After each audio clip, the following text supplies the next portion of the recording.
I am going to be sharing my screen. Cool. So this is with respect to the ideal masterclass for ISTS quiz. Um, I think it's very self-explanatory. You all have already dealt with WSTC before. The role of PM, LO, DPM, DLO, government opposition whip, op reply and government reply. This is how the format actually works. Then this is not relevant for y'all. Now coming to the speaker role, I think you already know what the speaker roles are: first speaker, second speaker. I think one of the questions that I saw from this quiz was based on like what could be the model and what could be the characterization.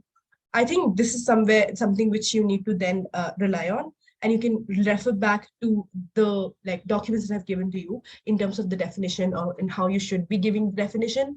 I think there's several rules in terms of A, it should be clear explanation of the topic. B, it should be like presenting what exactly your arguments are dealing with. C, it should be reasonable, right? It should be something which a reasonable person should understand. Meaning, if you think that if you're going to make a definition in terms of look, this debate is about like XYZ, and the person, like an average and reasonable person, wouldn't necessarily know about it. I think it's going to be very difficult for you to actually win the debate, simply because like it's just beyond the understanding of the person who's actually judging you.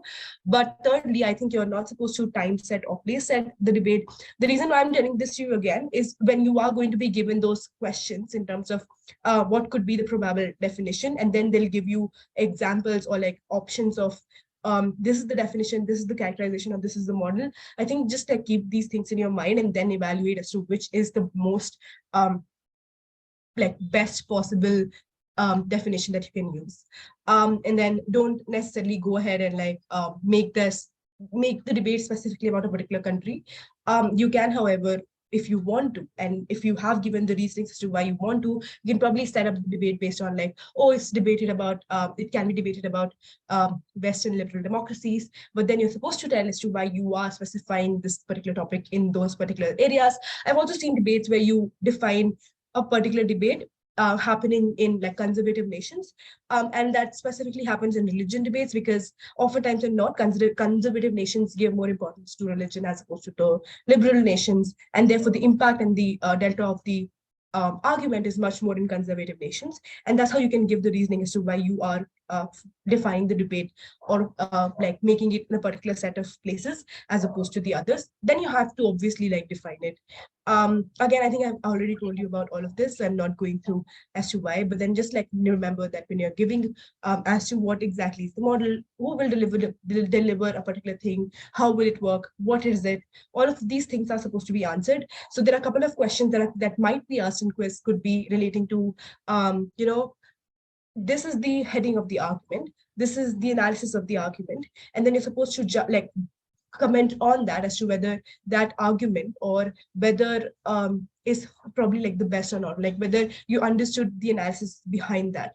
And how are you going to like actually evaluate the analysis is probably by answering those questions of who does it, why does it happen, or what does it like, what exactly happens, and so on and so forth. So when you keep evaluating those that analysis, inherently when you would like keep answering those questions and filling those gaps, I think that analysis could be in and of itself complete, and therefore you would be able to like buy that argument more as opposed to the others. Moving, I'm not going to deal with second speakers, third speaker. I just want to like give you one last like reminder that the person who actually challenges the definition is the person who is the leader of opposition. The DLO or anyone else cannot challenge the definition. Just remember this but as well. Also, when you're like challenging the definition, can anyone tell me what exactly you're supposed to do when you're challenging the definition? Like, what is the proper procedure to challenge the definition? Miss, just to confirm, the title is basically what you're giving out to directly support or say no to the motion. Oh, yes. But my question is, what do you think? And that's related to like one of the many probable questions that can come in the quiz. So my question was, how do you, or what is the best procedure to challenge a definition given by Prime Minister? To first is find the basic loopholes and the public's opinion on them. So the public denies it, it will clearly be an off-putting statement.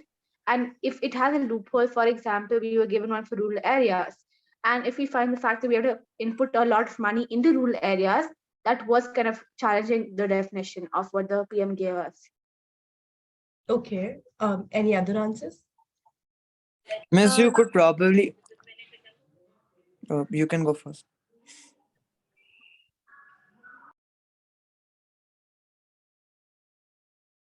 Okay, I guess Samarth, you can go. Miss, you could probably find a situation where the definition won't work. Okay, Yeah, Miss. cool. Any other understandings of how you can challenge the definition? Probably like look at the crucial stakeholders and like see if most of them are not getting benefited from the specific definition. You can challenge that definition as you have that strong reasoning. Yeah, I think that could also be a way to do so. I think like there are a couple of ways, but in general, if you want to frame as to how exactly the challenging of a definition actually happens, is firstly, I mean, you have to, first you really need to know what definition is. I mean, definition is just not like in terms of like telling what a particular word in the motion actually means, but it's generally like as to where the debate or where the framing of the debate actually is happening. Then you're supposed to question that, look, this is the definition that proposition is giving to us, but we don't buy that because of these reasonings. Now, these reasonings can be anything. One could be like Sudarshan's reasoning that, look, if we were to buy that definition, it's not necessarily open for a very like wide debate, and therefore this definition essentially is not impacting a lot of stakeholders, and therefore it's not charitable for the opposition to go ahead and debate on that.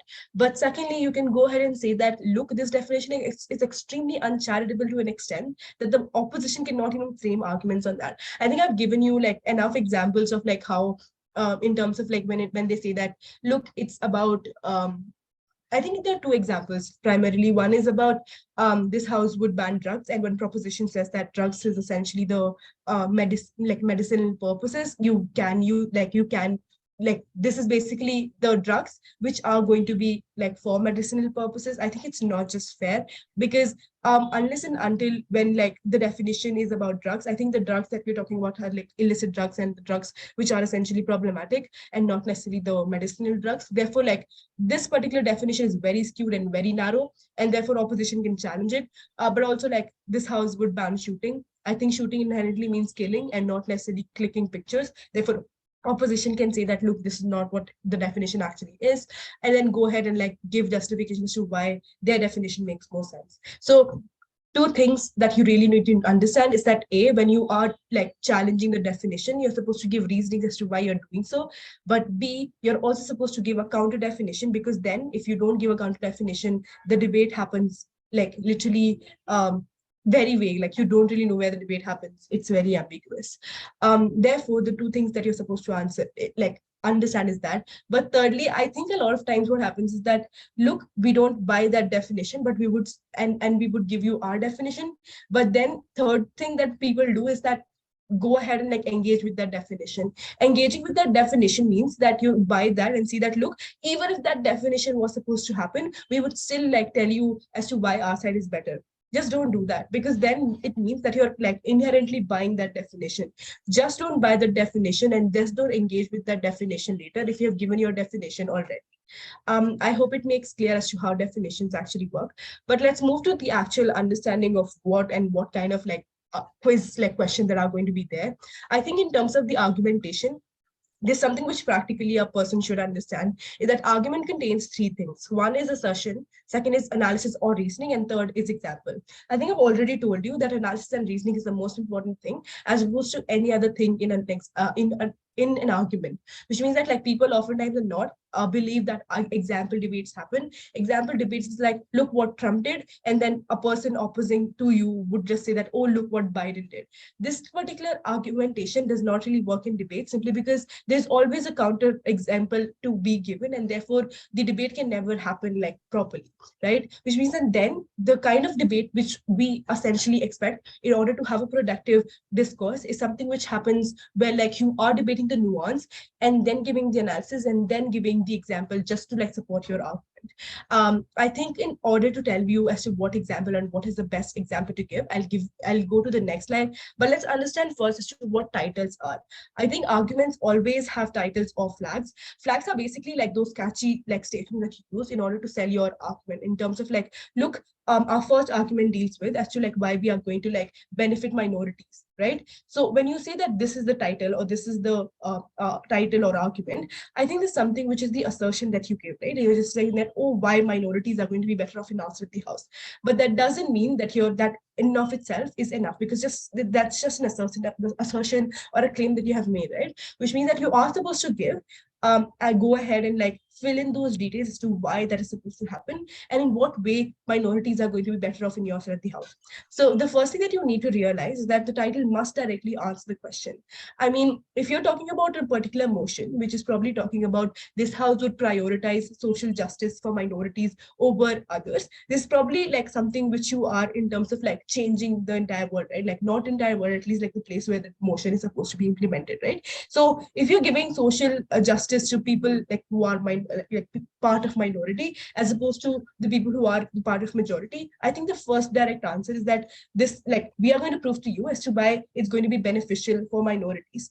But then like why exactly this is supposed to be the case, like when you say that like why do you want to go ahead and give social justice to minorities, this essentially answers the question as to why you want to implement the motion. When I say that it's going to be beneficial for minority, the title that you're going to set up should essentially answer the answer to why, like to the question as to why we want to actually implement the motion.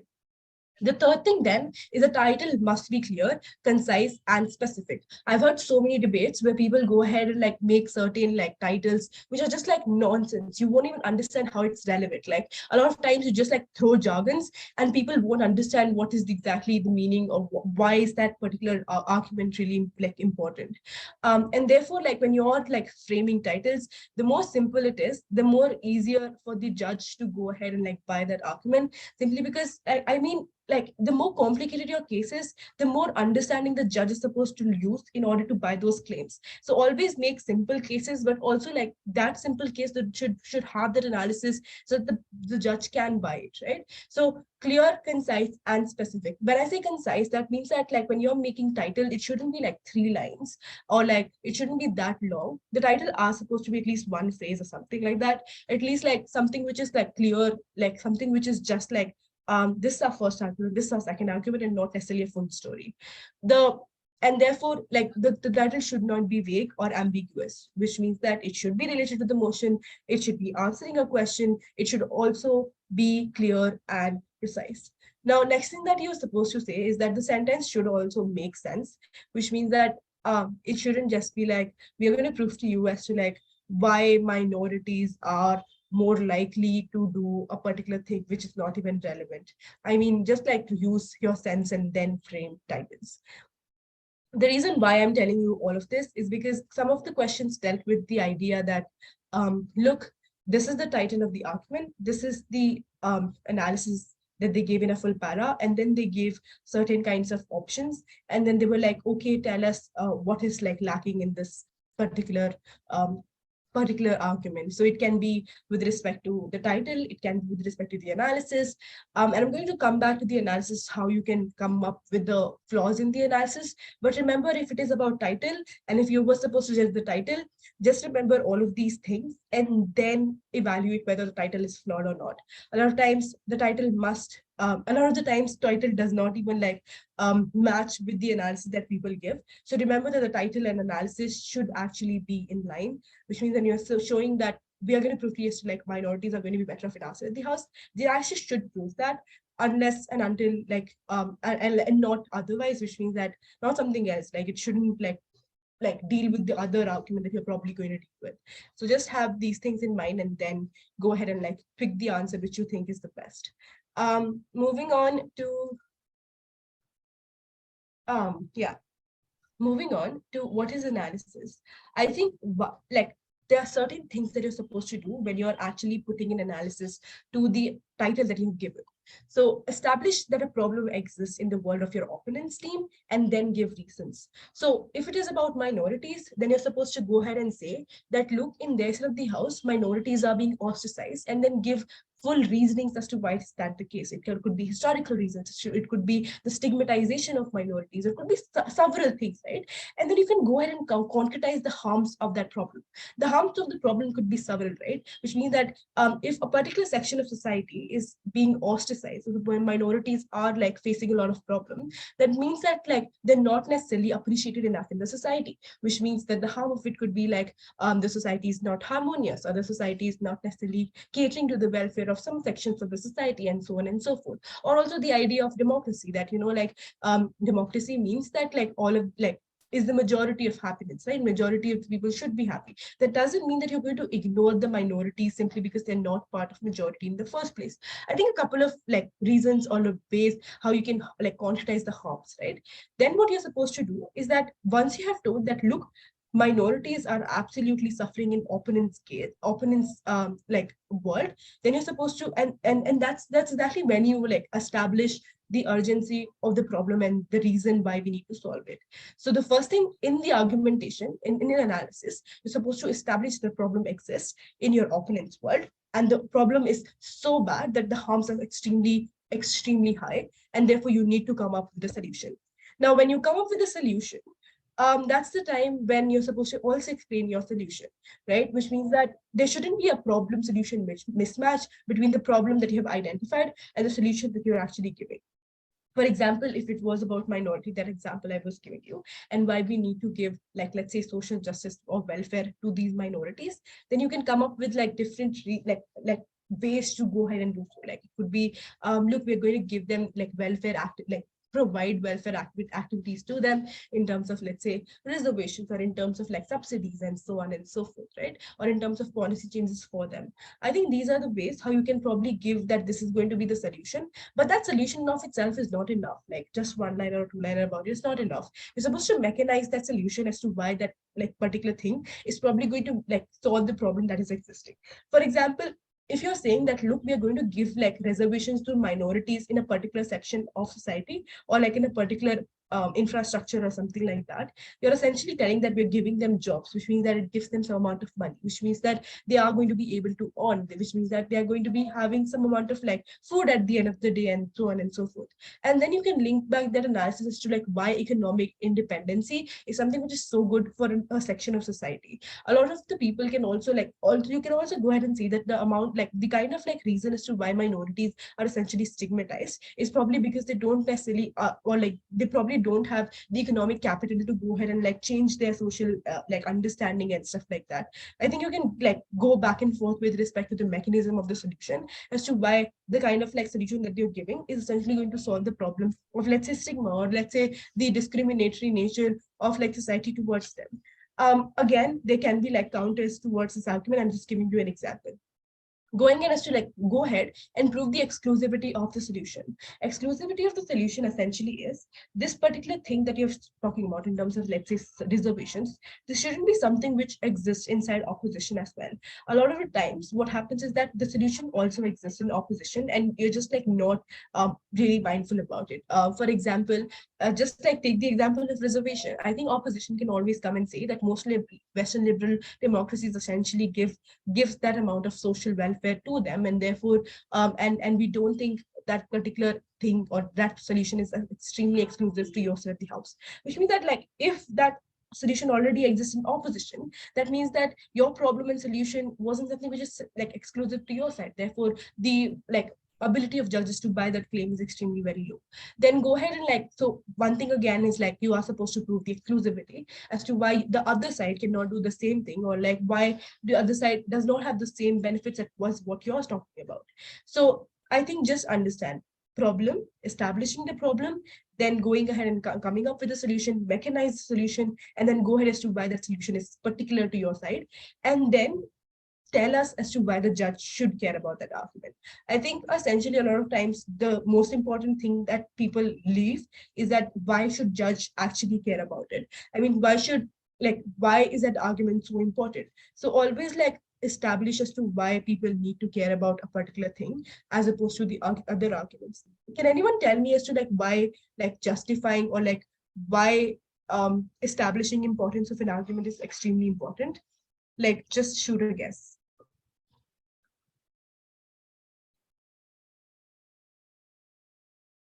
Like it strengthens the argument by like showing it how it works in the actual world. Okay, yes. Analyzing it like so. Any other like answers to that?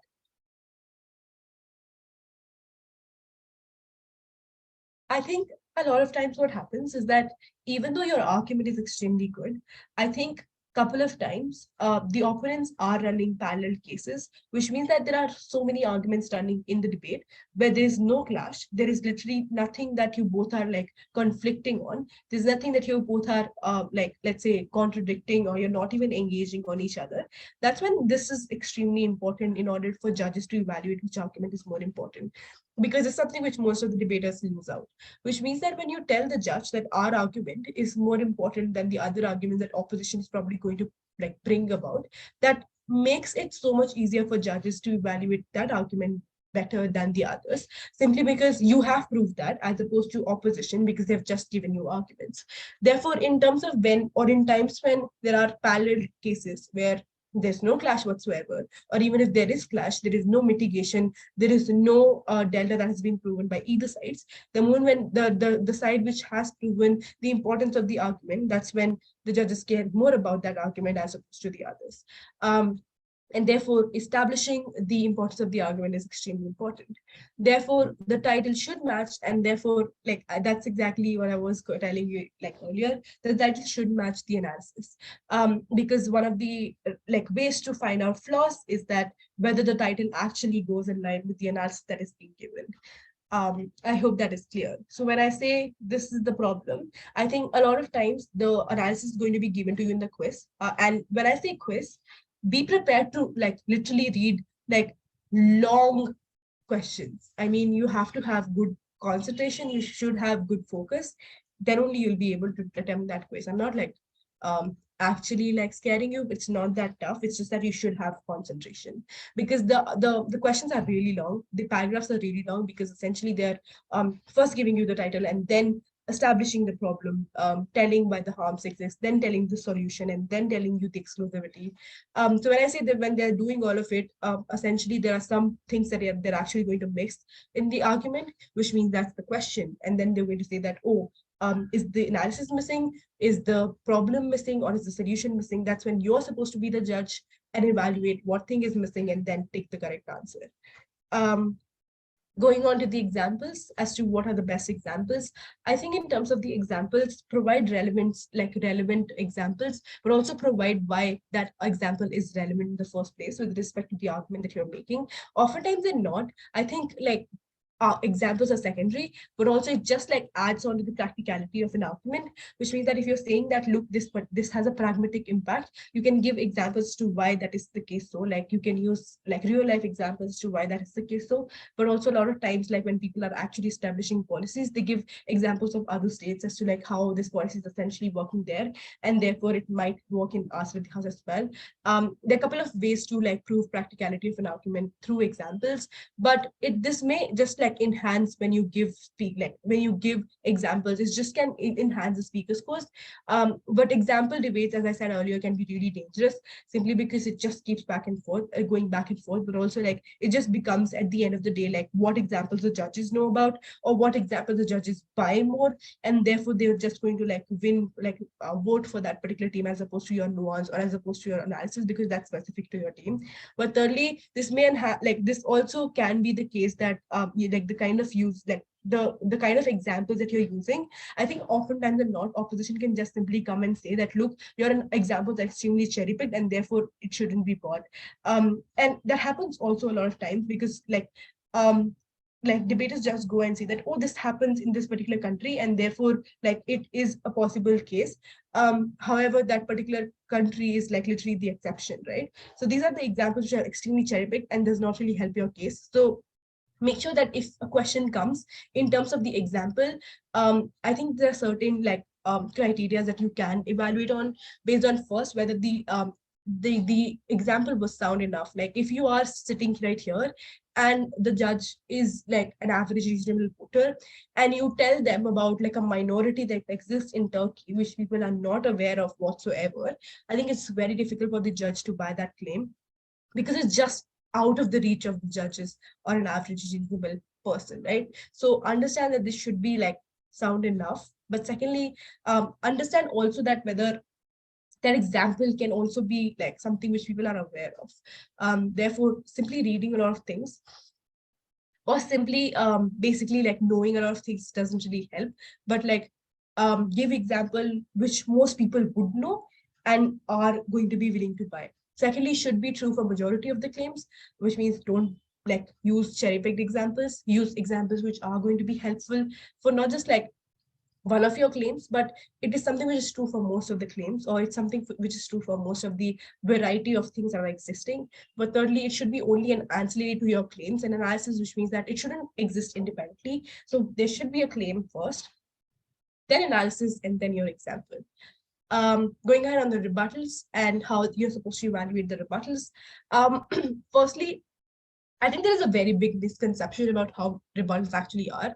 I think rebuttals are not binary, which means that when you see a particular argument and when you say that, look, and most of the debaters go ahead and say that, oh, that is untrue, or oh, that is false, and that's how we take over them. That's not the case for most of the arguments. So you're not supposed to always take down the entirety of the claim, but you can take down some amount of the claim and still win the debate, which means that you're not supposed to completely take down the entire argument. You can take down some part of the argument and still mitigate the harms that the opponents are probably like trying to move forward for.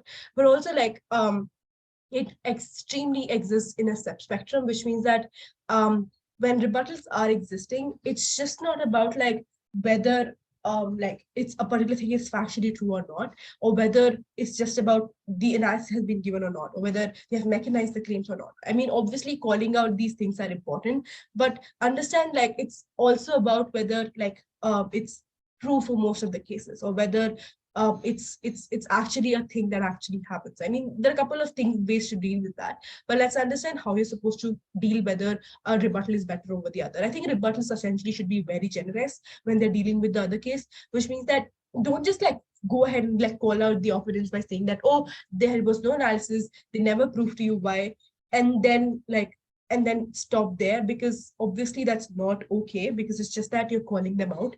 But a best rebuttal is when you generously deal with the case, which means that you assume that the argument was complete, you assume that it has no analytical flaws or whatsoever, and then deal with that, and then buy that claim, and then respond to that argument. And the best way to do so is by saying that, look, this is a reasoning that they give to you, and therefore we think that there's a serious flaw in the reasoning, and then give a counter reasoning to that. I think that's what you say in terms of charitable rebuttal. So when you say a couple of like examples of rebuttals, see which rebuttal is the most charitable, and see which rebuttal deals with the entirety of the claim that was being made by the opponents. One thing that you're supposed to notice here is that when you are seeing rebuttals just are not about like responding the title of the argument. It's about responding the reasoning of the argument, and not necessarily the title. Like it's not title at all about times, because a lot of times the title is something else, and I've seen so many people just doing that. But just remember that like the reasoning of the argument is extremely important, and you should take it down. But lastly, and that's something extremely important, is that rebuttal should tie back to your case. So for example, if it is a debate about let's say providing diversification of universities, and in let's say like quotas for minorities, or quotas for people from backward regions, I think, let's say if opposition says that, look, in us at the House we still have quotas, that could be a claim to respond to proposition's argument, or like why there is no exclusivity of their claims that proposition is talking about, which means that opposition, when it is talking about, oh, this happened in us at the House as well, purely takes down that claim. However, they then go ahead and say that, look, in us at the House, we are going to prove to you as to why quotas don't work. Or when they say that, oh, when you have quotas, it's extremely like concretizes the kind of stigmas that are existing, or it gives rise to discrimination of these people in the universities.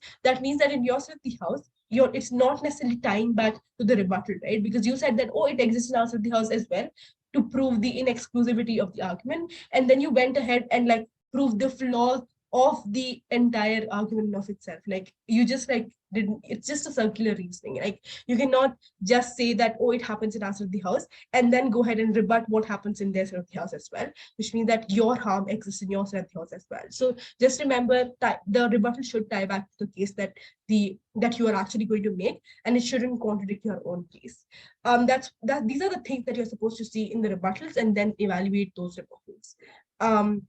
Moving on to the what kind of questions might come, I think there are a couple. First could be like they could give you a motion and then give you options as to what could be the best arguments, and then you're supposed to choose as to what should be the best argument. The second could be they could give you the argument itself, which means that they would give you just title, the reasonings, everything with that argument, and then you're supposed to select the best rebuttal out of it as to which rebuttal could take down the majority of the claim from the argument. And then you can like remember the kind of reasoning that I gave you in terms of the best rebuttal that are existing. Third thing could be in terms of the motion, that they would give you motion, they would give you the argument, and then they would ask you what is the flaw. Remember that not all arguments have flaws, which means that there is one option which says the argument is full or the argument is perfect. It could be the case that the argument is perfect. Just see the criteria that I gave you: problem, solution, explanation to solution, exclusivity, and why the judge should care about it, or why is it important. Last thing could be about like motion and what could be the possible framing or characterization. Then you can go back to the slide 1, which talks about the kinds of characterization that exist, or like the kind of models and how you actually are supposed to make models. I think that's pretty much it. If you guys have any questions, you can ask, but yeah, that's largely it. So the whole quiz is going to be an MCQ, right? Yeah. So for example, would you give like a sample of a question which they could ask? I can actually, just give me a second, I'll get my phone.